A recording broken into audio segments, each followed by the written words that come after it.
What's up, baby bio penguins? So it is a Friday, which means we have our FRQ Friday. So I know it's a little later than we normally do this, but I wanted to go ahead and make sure that we did it, and I didn't have time earlier because of my meeting. Remember, if you have questions, just go ahead and you can pop them down to that little question box. We're going to go over 2 free responses, and then I added a component of another free response today because there was a question that was asked during the daily little questions. Somebody, can you go over this? And I said, sure, I'll just add it to the end of the free responses. So there's actually going to be 2 free responses. We'll do 2019 number 4, 2013 number 8, and then we're going to do parts A and B from the 2014 exam.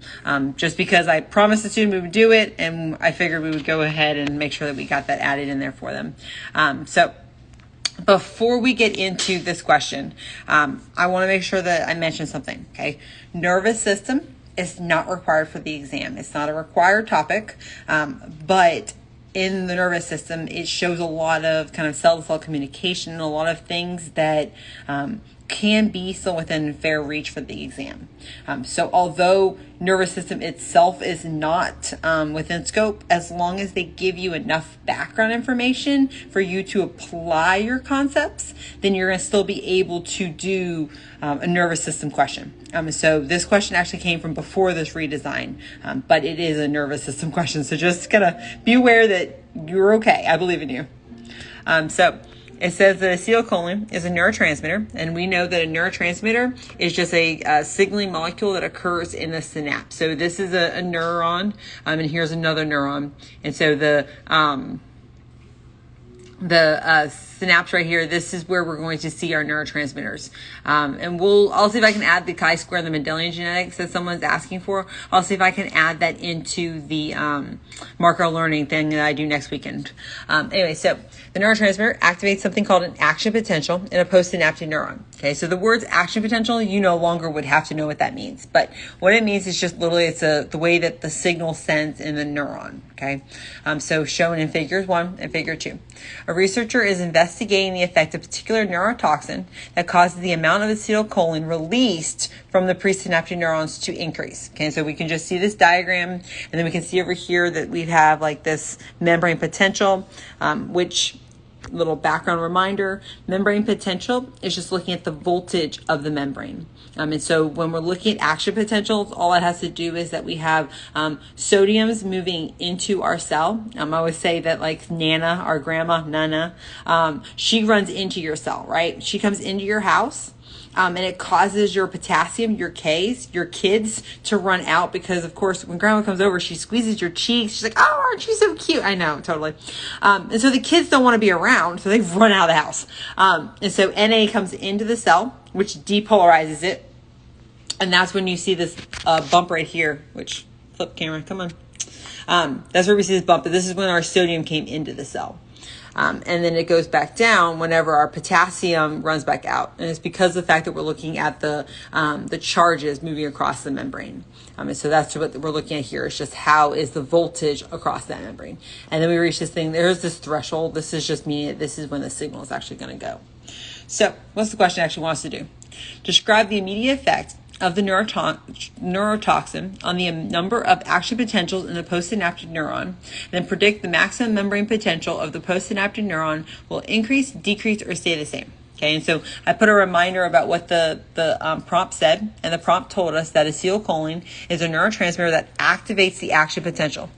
So if I have like this specific neurotoxin, right, and this neurotoxin's job is that it's going to cause the amount to release to increase. So if I have more acetylcholine, then I'm going to have more of my action potential. Okay, so you just had to follow the logic here about saying, okay, well, the neurotoxin is going to increase my acetylcholine, and the acetylcholine is going to activate action potential. So if I have more acetylcholine, I have more action potentials. Okay. Now, the second part of this is not actually still in scope, so just breathe for a second. But let's pretend for a second that you do look at something. Let's say that you do get to the question, and you're like, oh my God, I don't know anything about this. What do you want me to do? And so it says predict. So it's either going to increase, decrease, or stay the same? Just guess one of them. Don't leave it blank. Don't freak out. Just guess one of them. If you happen to guess and you get it right, awesome. You just got a point. If you don't get it right, no harm, no foul. Number one, you're not going to know the difference. And number two, at least you tried. The honest way to always get a 0 is to not try. Okay, so go ahead and definitely try. Okay, so don't ever leave any of these blank, especially if it's a prediction point where like, predict, increase, decrease, stay the same. Just make a guess. And so what we're going to find, and you don't actually know this because it's not within scope anymore, but the action potential stays the exact same. It's like when your brother or your sister or your sibling, you know that game they play where like, I'm not touching you, and they're like barely tapping you, right? So it doesn't matter whether they punch you or whether they tap you or whether they just kind of hit you, okay? The actual amount that the membrane potential changes is going to be the exact same, okay? And so it asked us to make that prediction. The prediction is just going to end up being basically the same, okay? Because of the fact that you can't get higher than that membrane potential. You can't get more voltage than you were already getting. Okay. And again, that's a prediction. Just make your best guess, right? So the second part said that a researcher proposes 2 models, A and B, for using acetylcholinesterase. Whew, that is a fun word to say. I like to say that one. Acetylcholinesterase, an enzyme that degrades acetylcholine. So this enzyme right here is going to get rid of my acetylcholine to prevent the effect of the neurotoxin. In Model A, acetylcholinesterase is added to the synapse. In Model B, acetylcholinesterase is added to the cytoplasm of the postsynaptic cell. Predict the effectiveness of each proposed model. Provide reasoning to support. Okay, so let's think for a second. In Model A, it tells us that the acetylcholinesterase is added to the synapse. So right here, I've circled the synapse, right? Right here is the synapse. And if you notice, this is where my neurotransmitter is. My acetylcholine is right here in my synapse. And so we said that the acetylcholinesterase is going to degrade my acetylcholine. So predict the effectiveness. Oh, well, of course, that is going to be very effective. Why? Because the acetylcholinesterase is found in the synapse, okay? So all you had to do was use your diagram and say, okay, well, it tells me where the synapse is. It tells me the acetylcholinase is working here, and I can see that my neurotransmitter, my acetylcholine, is right here. So of course, I know that it's going to be effective because of the fact that it's working in the same area. Hi, goat. And then our Model B, it says acetylcholinesterase is added to the cytoplasm of the postsynaptic cell. Do you see any neurotransmitters in here? There's absolutely nothing in here. So logically, it's going to be not effective because there are no acetylcholine in the cytoplasm of the cell. Okay. Now somebody's asked a question, so let me see if I can pull this button up and see the question. I don't know Katie Anderson. I don't know why you're asking me these questions. I'm just going to drop that back down. Okay. I've answered all these questions. Okay. So I hope that, the first question was helpful. If there's any questions, you can drop them down into the little question box or into the chat. I can kind of answer your question as we're going, so it's perfectly fine if you want to put it in the chat. As you saw, I noticed the hi that somebody just mentioned a little while ago. Okay, so our next question is a cell communication question. And I'm going to tell you that I'm not a fan of this question. And the reason why is because you have to be really, really, really specific on this one. And students tend to not get super specific. This is also from the 2013 exam, so it's kind of as far back as you can kind of go and still be similar to the questions you're going to see in May. But so we have this diagram, okay? And so in the diagram, you see there's 3 steps. We all know that this first step is, of course, reception. Step 2 is transduction. And step 3 is response, okay? And so we can specifically see that our signaling molecule, is, of course, going to bind to our membrane protein, okay? Oh, wait. I think I missed. Oh, the question at the bottom. Okay. It says the figure represents a generalized hormone signaling pathway. Briefly explain the role of each of the numbered steps in the regulation of target gene expression. Okay. So here we look at step 1. Okay. So hi, Mrs. Sharp. So here you can see that our signaling molecule it's binding to the receptor. Now notice this little teardrop structure does not actually move it across the membrane. It doesn't go in. Why? Because this must be some type of protein hormone. Okay, we talked about this before.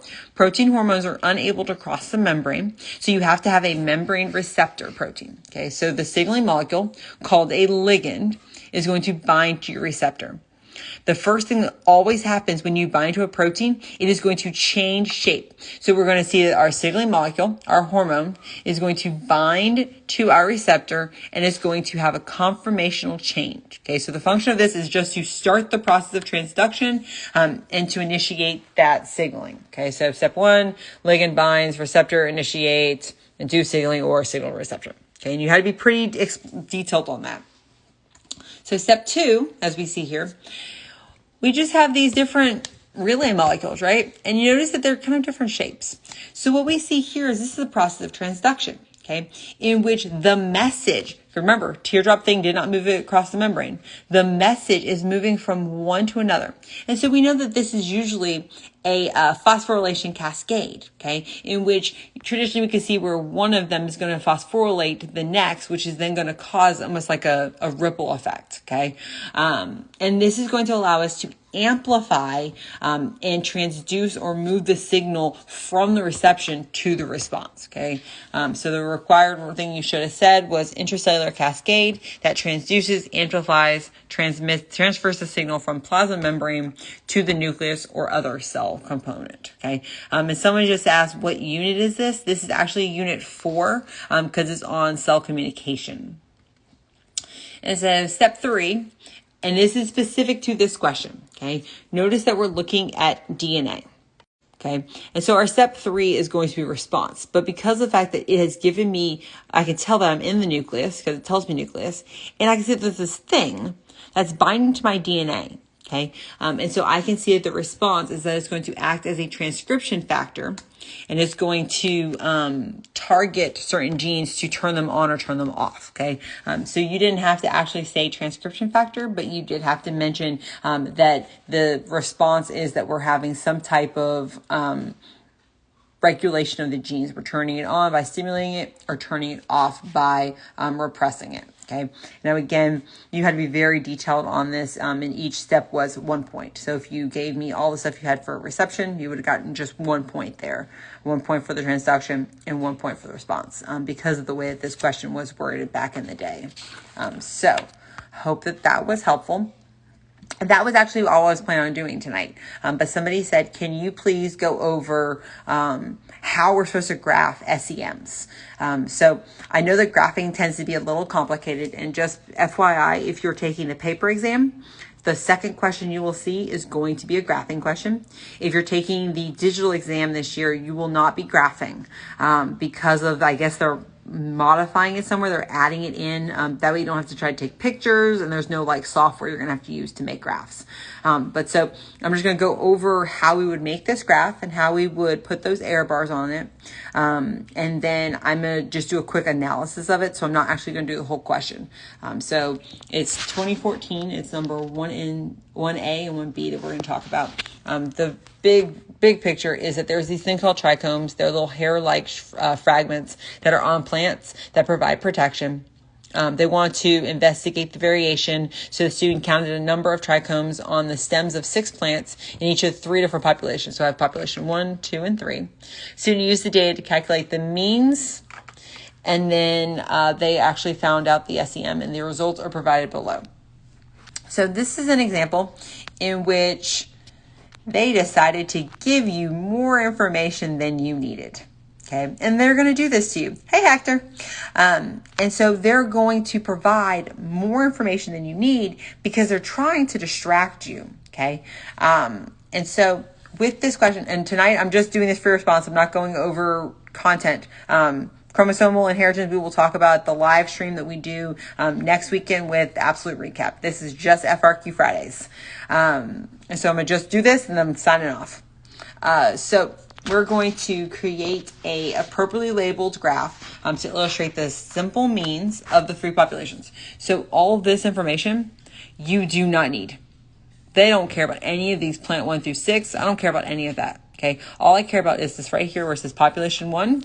I care about the mean and I care about the SEMs. Okay, so whenever you're making a graph, first thing to remember is that your graph is a 20 by 20. Okay, this graph paper is always the exact same graph paper that they use. Okay, and you are going to have 20 boxes going up and 20 boxes going across. Okay, what that means is that you don't have to sit there and count them. You know it's 20. Okay, and when you make your graph, you need to use as much of the graph paper as you possibly can.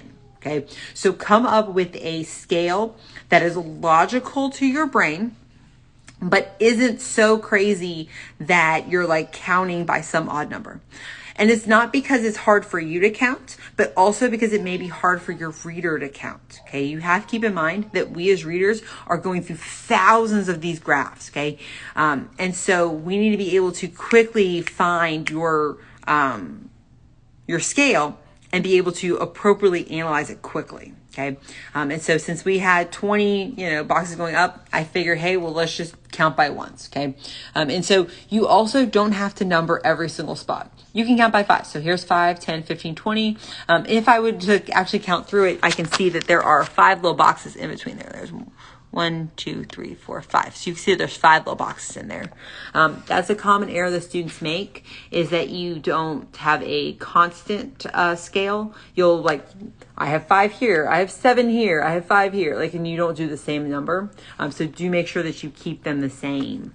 And then on the x-axis doesn't really matter too much because of the fact that we're going to put our 3 populations. This is going to be a bar graph because of the fact that we're looking at categorical data. Population 1, 2, and 3 don't have anything to do with each other, so they're more categorical.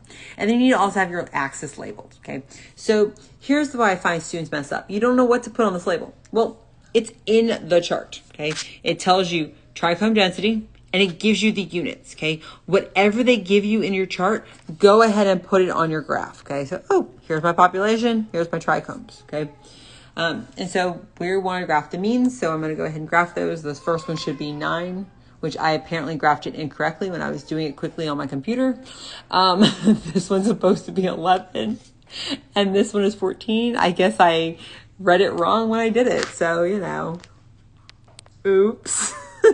At least I made the same arrow. I wonder if I moved the axis after I did it. So sorry y'all, but I do know how to graph. I promise I do.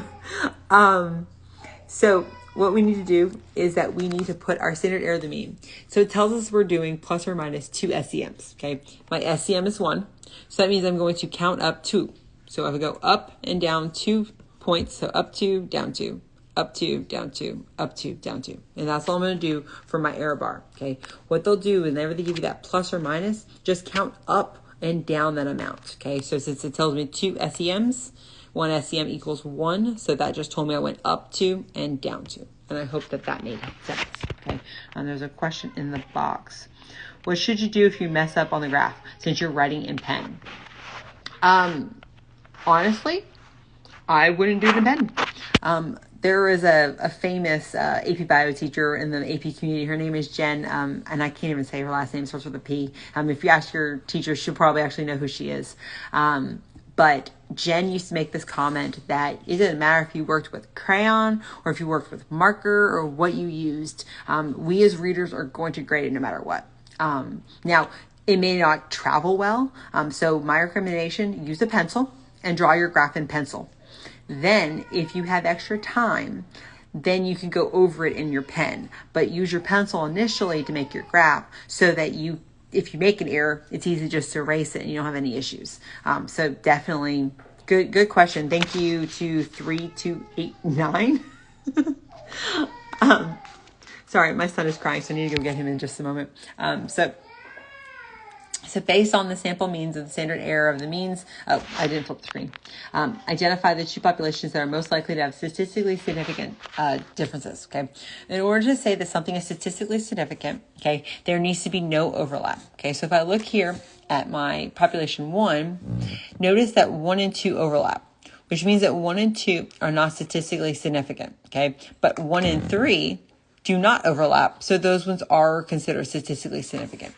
And same thing, you can look here and say, okay, well, 2 and 3 are not statistically significant, but again, 1 and 3 are. Okay, so identify the two populations that are most likely to be significant difference. That's going to be populations 1 and 3. And the reason why is because of the fact that the error bars for populations 1 and 3 do not overlap. Okay, you have to be very specific when you're talking about error bars and whether they overlap. You need to say, population 1, population 3. You cannot just say the error bars don't overlap. You have 3 different error bars. You have to be very specific about which error bars you are talking about. So I hope that was helpful. And the next FRQ Friday will be next Friday on the 19th. We'll do 2016 number 7, 2015 number 4, and 2019 number 3. And remember, you're AP Bio Penguins and you are dressed for success. Good night.